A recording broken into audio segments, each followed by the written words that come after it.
Hi there, well into our series of traps in the Italian. This is the Venus flytrap number 1. E4 and E5, knight F3, knight C6, bishop C4, and the Italian Giuoco piano with bishop C5. C3 supports a D4 push, so knight F6, considered one of black's best defenses, targeting E4. D4 is played nonetheless, and after E takes D4, C takes D4, bishop B4, this is all theory, check. White's going to interpose with a knight here on C3, allowing knight takes on E4. So white's given up a pawn. He castles for active play, threatening to take the knight now on E4. And black's best move here is considered to be bishop takes on C3, as opposed to knight takes on C3, which we've examined in previous videos. Bishop takes on C3 can be met by this interesting move D5, and we've looked at this again in a previous video.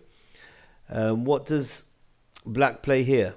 Well, in the other trap, I think it was called the I forget what it was called, the Goddess of War trap, I believe. Bishop F6 was played, but knight E5 is also possible, where I mentioned that Queen E2 would probably be white's most active response, but white can also go for B takes on C3, allowing knight takes on C4, because queen to D4 is going to get material back, while at the same time targeting the knights as well as G7. More or less equal. Black is doing okay. Black here plays knight C to D6. Black could have just castled and given back one of the knights with around equality. Now if queen takes on G7, black, perhaps getting a bit greedy, wants to win this, and can play queen F6, defending the rook under fire on H8. After white exchanges queens, queen takes F6, knight takes on F6, rook E1 is check. Well, where's that king going to go? If the king goes to D8, then that's going to allow bishop G5. That's unpleasant. Best move would be here, knight F to E4.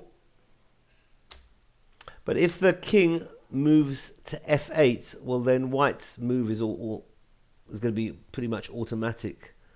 Involuntary move, bishop H6 check, sending the king to G8. And now white can smell mate. So rook E5 is a natural move, a rook lift, vertical then horizontal threat to G5, which is going to be mate. That's got to be stopped. So rook F to E4 defends G5 square. Now the other rook coming to E1, threatening the knight. Well, that can be defended by F5. And now the rook will be allowed to enter into the seventh rank with all sorts of threats on G7. Well, what can black do? Not much. He's got to develop. So black's going to try and develop his queen's bishop with B6, but white's going to throw in more forces, knight H4, bishop B7, and now white's got several wins, F3 being one of them. Perhaps rook G7 immediately would have been better, but F3 is fine here, solid. After the other knight backs off to F7 to prevent rook G7, well, white could take the knight on E4, but that's going to cause problems after knight takes on H6. So white here plays knight takes on F5. And after knight ED6, a defensive move supporting the knight on F7, here we've got a nice win with rook E8 check. After rook takes E8, rook takes E8, and knight takes on E8, and now a lovely mate with the knight on E7. The two minor pieces deliver mate. This has been the Venus flytrap number 1 in the Italian. Thanks for watching. Bye bye.